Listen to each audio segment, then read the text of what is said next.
સ્વરમાં સાંભળી રહ્યા હતા. શ્રોતા મિત્રો, આપને જાણ કરી દઉં, આજે અનિવાર્ય સંજોગોને લીધે ગુજરાતી જે સમાચાર છે એ રજૂ નહીં કરી શકીએ. અણમોલ રત્ન જે છે એ તરફ હું આપને લઈ જાઉં એ પહેલાં એક નાની મુલાકાત, અને છે પૂજ્ય ગોસ્વામી શ્રી 108 દ્વારકા લાલજી મહારાજજી, જે અહીં પધારેલ છે લેસ્ટરમાં, ખાસ કરી સબસ રેડિયોમાં. તો આપનું હાર્દિક હાર્દિક સ્વાગત. અમે અહીં લેસ્ટરમાં પધરાવણી કરી છે, ખાસ કરી સબસ રેડિયોમાં, એ બદલ અને દંડવત, ધન્યવાદ. ને જજશ્રી, ઘણા બધા કાર્યક્રમો માટે આપ અહીં આવેલ છો લેસ્ટમાં. હું માનું છું આ ત્રીજી ચોથી વખત આપ અહીં પધારેલ છો. તો હવેલી જે આપણે ઉદ્ઘાટન થયેલ હવેલીનું, એને પણ 3 વર્ષ વીતી ગયા, લગભગ 3 વર્ષ. અને હું માનું છું શ્રોતા મિત્રો ભરપૂર આનંદ લે છે ઠાકોરજીના દર્શનની ત્યાં હવેલીમાં. અને આ વખતે એક ખાસ મહોત્સવનું આયોજન કરવામાં આવેલ છે હવેલીમાં, અને એ છે 56 ભોગનો ઉત્સવ. તો અહીં લેસ્ટરમાં એ પ્રથમ વખત થઈ રહેલ છે. તો સૌ પ્રથમ મારો સવાલ એ રહેશે કે જે શ્રોતા મિત્રો ઈસ્ટ મિડલેન્ડ્સ વિસ્તારમાં સાંભળી રહેલ છે રેડિયોમાં, એમના માટે કે 56 ભોગ શું છે અને એનું એટલું તાત્પર્ય એટલે કે મહત્વ શું છે? પુષ્ટિનિધિ યુકે દ્વારા જે શ્રીજીધામ હવેલીનું નિર્માણ લેસ્ટર ખાતે થયું છે, જી, પરમ સૌભાગ્ય અને ખૂબ જ આનંદનો અને ગૌરવનો વિષય છે કે એનો તૃતીય પાટોત્સવ એટલે કે ત્રીજો પાટોત્સવ આપણે ઉજવી રહ્યા છીએ. જી. અને અનેક વૈષ્ણવો અને અનેક હરિભક્તો, હરેક પ્રકારના સ્વજનો જેનો લાભ લઈને અલગ અલગ પ્રકારથી ભક્તિ, ભાવ, કીર્તન, સત્સંગ અને યુથ એક્ટિવિટીઝ દ્વારા, હેલ્થ ઓરિએન્ટેડ, યોગા, આ બધા દ્વારા બધા રસરૂપ બની અને ભક્તિમય બની રહ્યા છે. એવા રૂડા અવસરે જ્યારે આ તૃતીય પાટોત્સવનો ઉત્સવ આવ્યો છે, આપે કહ્યું તે પ્રમાણે સૌ પ્રથમવાર લેસ્ટર ક્ષેત્રમાં આ 56 ભોગ મહામહોત્સવ થવા જઈ રહ્યો છે. 56 ભોગ મહામહોત્સવ પાછળની પુષ્ટિમાર્ગીય વૈષ્ણવ સંપ્રદાયમાં બહુ જ વિલક્ષણ ભૂમિકા એની રહી છે. જેવી રીતે 56ની જે સંખ્યા છે, એ સંખ્યા માટે શ્રી ગુસાઈજી મહારાજ, વિઠ્ઠલનાથજી મહારાજ લખે છે કે માનવ જન્મ એ 84 લાખ યોનિઓને પાર કરીને માનવ જન્મ મનુષ્ય આવે છે. તો અગર 84 લાખ જે યોનિઓ છે એમાંથી માનવ જન્મને જો બાદ કરી દઈએ તો 83,99,999 જન્મ રહે છે. માનવ જન્મ નીકળી ગયો તો 83,99,999 જન્મ રહે છે. હવે 83 લાખનો મતલબ થયો કે 8, 3 અને 5 વખત 9, આનું જો આપણે કેલ્ક્યુલેશન કરીએ તો 56 થાય છે. અચ્છા.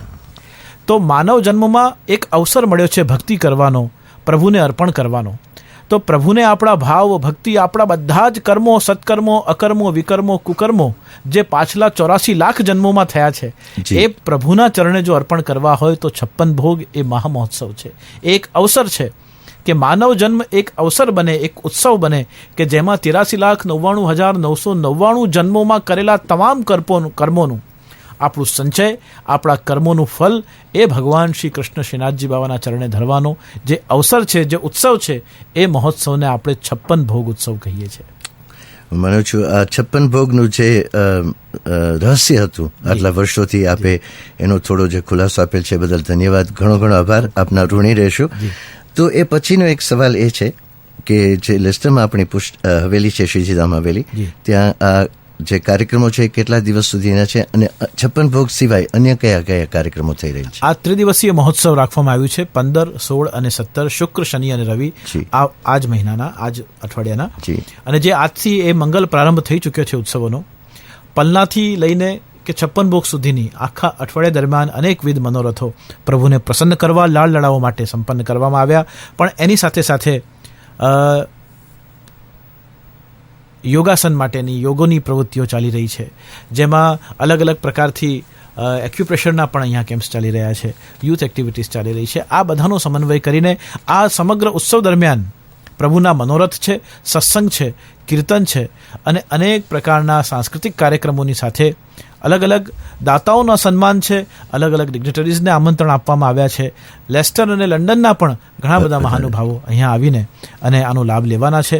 ત્યારે આ મુખ્ય રીતે ત્રિદિવસીય જે ઉત્સવો છે એમાં સંસ્કાર, સંસ્કૃતિ, પરંપરા અને ધર્મ, આનો એક સુભગ સમન્વય કરીને આ ઉત્સવ ઉજવવાનો નિર્ધાર કર્યો છે. એક અલગ કાર્યક્રમનો પણ સમાવેશ કરેલ છે અને હું માનું છું એ છે ઓલો ચેરિટી વોક, જે પાર્ક છે ત્યાં.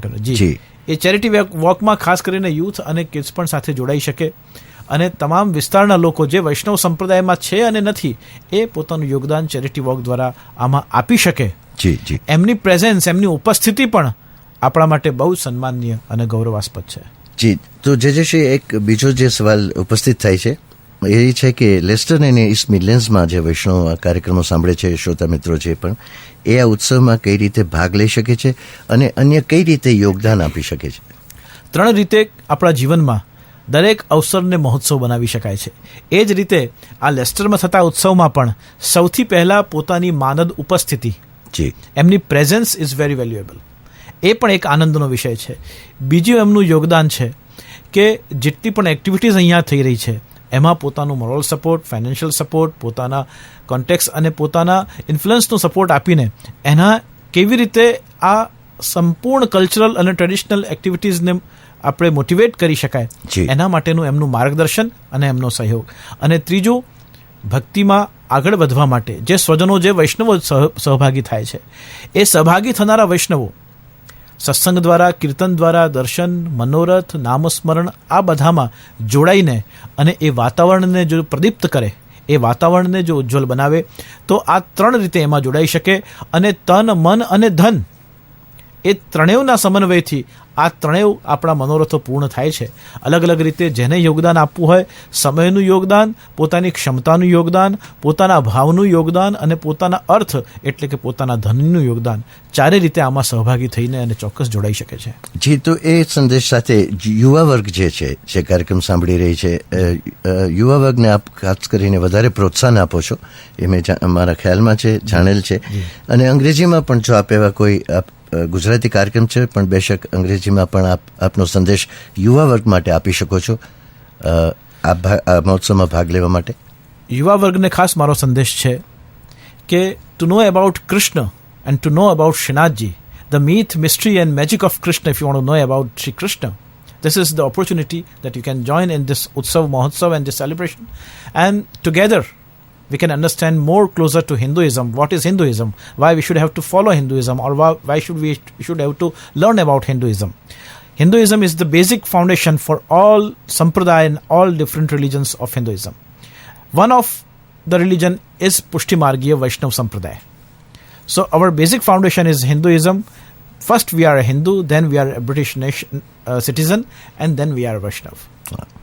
So being a Vaishnav, આપણે આમાં contribute કરીને and we can join our hands, our efforts, and we can make this dream come true.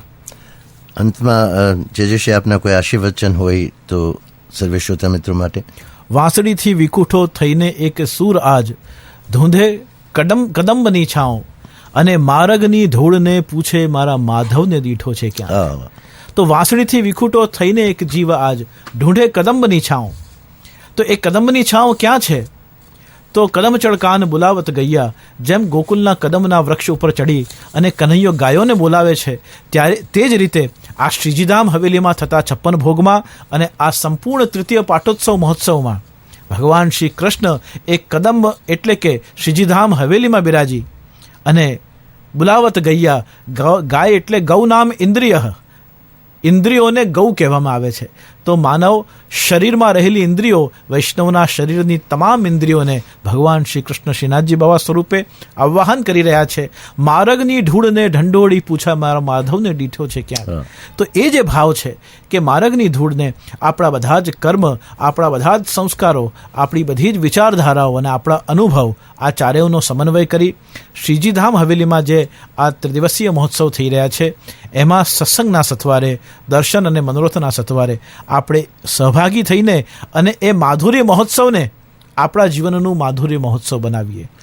જીવનના અહીં રંગ બદલતા જાય, સુખ અને દુઃખ તો તીર્થ સંગમ, જીવન એનું નામ, સમયને ક્યાં છે પૂર્ણ વિરામ, સમય પોતે જ છે પ્રશ્ન વિરામ. વાહ, જે આપે ઉલ્લેખ કરેલ છે એક શબ્દ વાંસળીનો, જે ગીતમાં પણ સુરેશ દલાલજીએ લખેલું, હમણાં જ ગાયું છે. તો વાંસળી પર અહીં 3-4 જે પંક્તિઓ છે કોઈ અનામી કવિએ લખેલી છે, પણ આપને અર્પણ કરું છું જો, અને કોઈ અનામી કવિએ લખેલ છે, નામ નથી આપેલ, અને એમણે લખેલ છે કે મોરલી મારો રાગ છે ને રાધા મારો સાધ છે. મોરલી મારો રાગ છે ને રાધા મારો સાધ છે, મોરલી મારો સુર છે અને રાધા મારું રૂપ છે. મોરલી તો મારી સાથી છે ને રાધા મારી રાણી છે. છાયો છે મોરલી અને પડછાયો છે રાધા. મોરલી મારો હક તો રાધા મારો અધિકાર છે. જે મોરલી વિનાનો કૃષ્ણ અધૂરો એમ રાધા વિનાનો શ્યામ અધૂરો. એટલે મોરલી કરતાં મને રાધા વધારે વાલી છે. કારણ કે મોરલી હું છું એટલે એને તરછોડીશ તો દુઃખ મને જ થશે, પરંતુ રાધા મારો પ્રેમ છે એટલે એને તરછોડીશ તો દુનિયા આખીને દુઃખ લાગશે. એથી ગોકુળ મૂક્યા પછી મેં મોરલી નથી વગાડી, કારણ કે એ પછી મેં રાધાજીને જોયા નથી. વાહ, અતિ સુંદર, અતિ સુંદર. આપનો ઘણો ઘણો આભાર જયશ્રી. અને શ્રીજીધામ હવેલી જે છે 504 મેલ્ટન રોડ લેસ્ટર પર, ત્યાં શાનદાર કાર્યક્રમ મહોત્સવનું આયોજન કરવામાં આવેલ છે. 3 દિવસનો મહોત્સવ છે. વધુ માહિતી માટે આપ 212827 પર એમનો સંપર્ક કરી શકો છો. અને પુષ્ટિનિધિ યુકેના ઉપક્રમે આ મહોત્સવનું આયોજન કરવામાં આવેલ છે.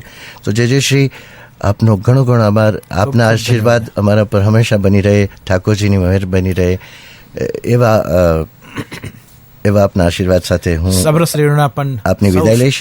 સબરસ રેડિયોના સૌ શ્રોતા મિત્રોને પણ મારા ખૂબ ખૂબ અભિનંદન અને ખૂબ ખૂબ આમંત્રણ, આહ્વાન છે. શ્યામ તારી બંસી થઈને બજવું છે જગ મારે, સૂર છેડવા કેવા ક્યારે એ જોવાનું તારે. એની સાથે વિરામ લો. આપનો કિંમતી સમય લઈને પધારેલ છો એ બધા આપના ઋણી રહેશો. ઘણો ઘણો આભાર અને દંડવત ફરી એકવાર. શ્રોતા મિત્રો, આજે ગુજરાતી સમાચાર નથી, થોડું મોડું, પણ પહેલાં હું આપને લઈ જાઉં આજના અણમોલ રત્ન તરફ, અને પછી આજ રાત્રિના અને આવતીકાલના હવામાન વગેરેના સમાચાર.